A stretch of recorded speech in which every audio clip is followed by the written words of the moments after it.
tamutunna illa wa antum muslimun. Haitsu yaqulu subhanahu wa ta'ala fi kitabihil karim, ya ayyuhalladzina amanu taqullaha haqqa tuqatih wa la tamutunna illa wa antum muslimun. Ma'asyiral hadirin, jamaah salat Jumat rahimakumullah. Pada kesempatan yang mulia ini, marilah kita sama-sama meningkatkan kualitas keimanan ketakwaan kita kehadiran Allah Subhanahu wa ta'ala dengan menjalankan segala perintahnya dan menjauhi segala larangannya. Ma'asyiral hadirin jamaah salat Jumat rahimakumullah.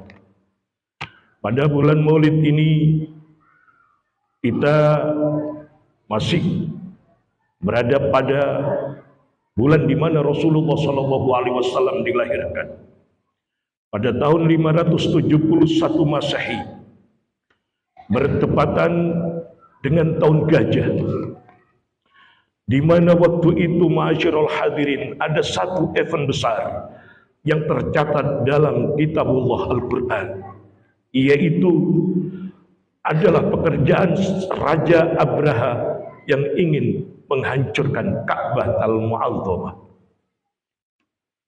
Ka'bah yang telah dibangun oleh Rasulullah Ibrahim dan Ismail putranya alaihissalam.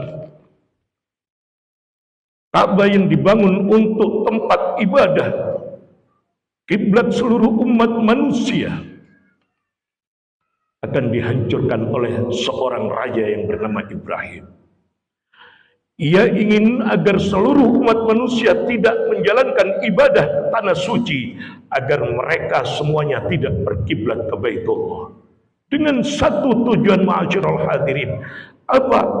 Ingin merubah Ka'bah ke tanah Tarim atau ke Yaman. Ia membangun satu bangunan yang jauh lebih megah. Ia hiasi bangunan itu seperti Ka'bah, bahkan dengan emas, permata, dan intan, agar seluruh umat manusia beribadah ke tanah Yaman. Sebelum itu semua terjadi, Allah Subhanahu wa ta'ala tidak tinggal diam. Ketika Raja Abraha memasuki kota suci Makkah dengan pasukan yang terdiri dari gajah, dengan pasukan yang terdiri dari unta dan kuda, mereka memasuki kota suci. Tapi apa janji Allah? Siapapun yang berbuat zalim terhadap Allah Subhanahu wa ta'ala di tanah suci, Allah tidak akan tinggal diam. Semuanya itu ma'asyiral hadirin tercatat dalam suratul Fil yang berbunyi, alam taro kaifa fa'ala rabbuka bi ashabil fil alam yaj'al kaidahum fi tadlil wa arsala alaihim tayran ababil tarmihim bihijaratin min sijil faja'alahum ka'asfin ma'kul. Di dalam surat itu ma'asyiral hadirin ada 3 fi'il mudhari'. Itu menandakan bahwa setiap hari, setiap saat, bahkan pada masa yang akan datang, Ka'bah dalam masalah besar. Ka'bah akan digoyah, Ka'bah akan dihancurkan. Mungkin beberapa kelompok yang ingin menghancurkan. Kenapa? Indikasi itu tercatat dan tertulis dalam Al-Quran. Alam taro kaifa fa'ala rabbuka bi ashabil fil.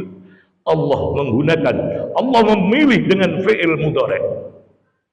Fi'il mudhari' itu ma'asyiral hadirin, kejadian yang sedang terjadi dan ada indikasi kejadian yang akan terjadi pada masa yang akan datang. Maka di situ Allah menjawab, ketika seseorang mau berbuat aniaya apapun di tanah suci, ingin menghancurkan Ka'bah apapun bentuknya, jawaban Allah adalah kaifa fa'ala rabbuka bi ashabil fil. Bagaimana Allah membuat orang-orang yang akan menyerang Ka'bah dengan kuda, dengan onta, dengan gajah. Apa yang Allah perbuat?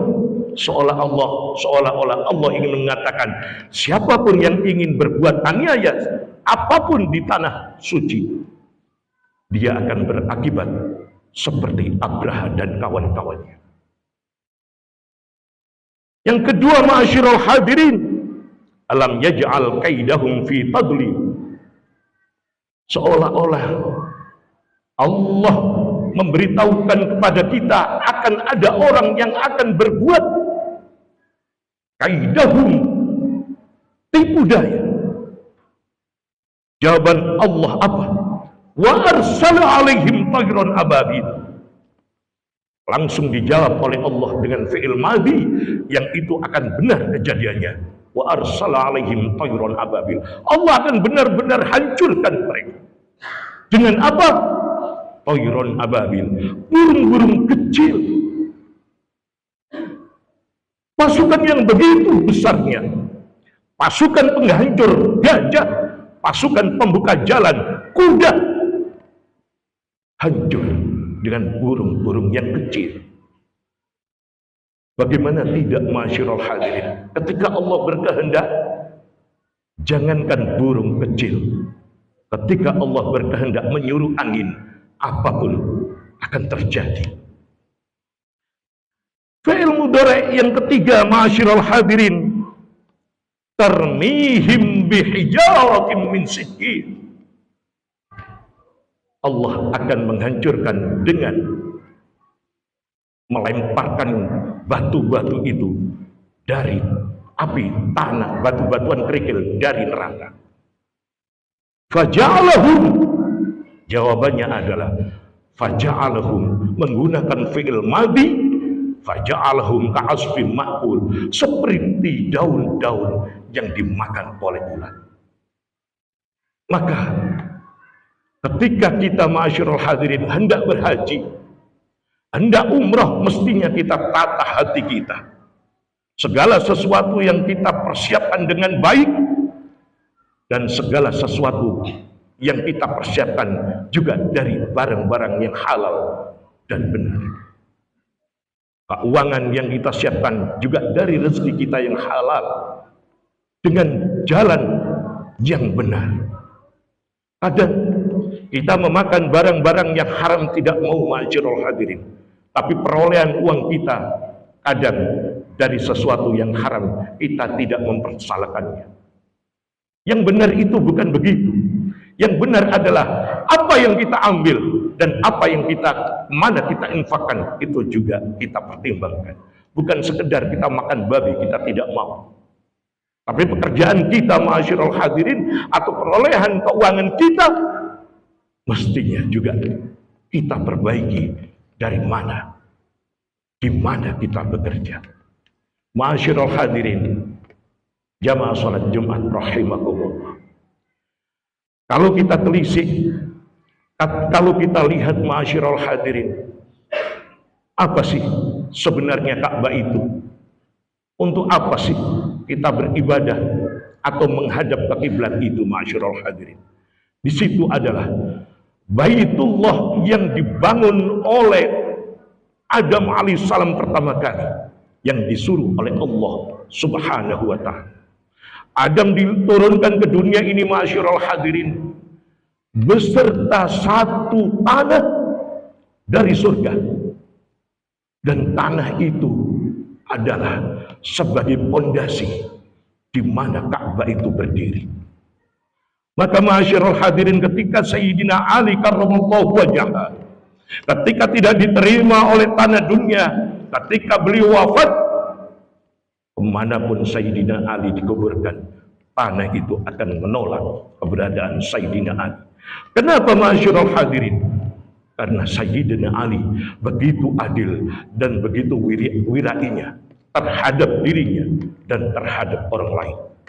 Dalam satu cerita, Sayyidina Ali dalam perang Jamal dengan ibundanya, dengan mertuanya Sayyidah Aisyah, beliau bukan tidak berani menghadapi Sayyidah Aisyah, tapi karena akhlak beliau yang begitu tinggi, beliau lari menghindari Siti Aisyah radhiyallahu anha. Saking kencangnya beliau lari, beliau menabrak seseorang, dan seseorang itu membawa minyak tanah.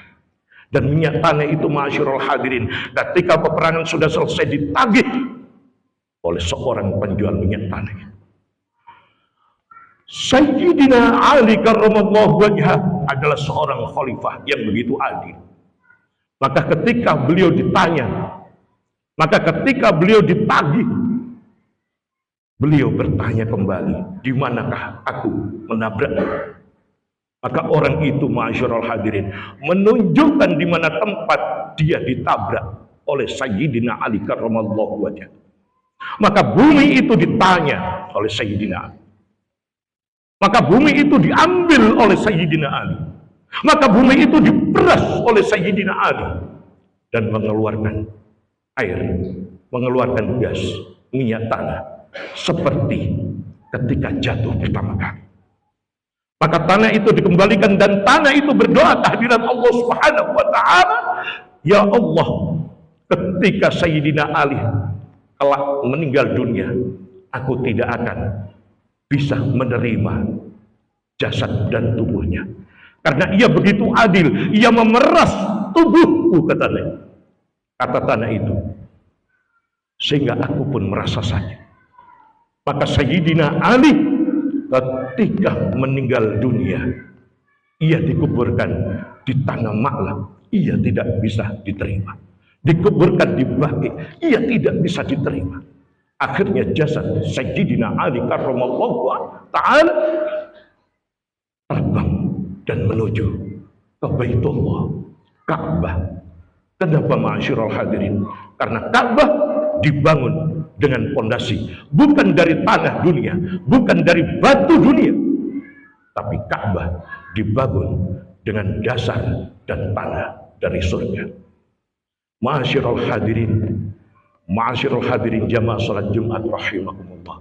Disinilah keagungan Ka'bah, di mana ketika kita benar-benar tahu bahwa arsy pada jam dan saat-saat tertentu itu berujung sama dengan Ka'bah. Di dunia kita bertawaf, di arsy malaikat pun ikut bertawaf. Mudah-mudahan di event Maulidin Nabi Muhammad sallallahu alaihi wasallam ini kita bisa menjadikan beliau suri tauladan bagi kita semua dalam setiap langkah kita, dalam setiap gerak langkah dan hidup kita.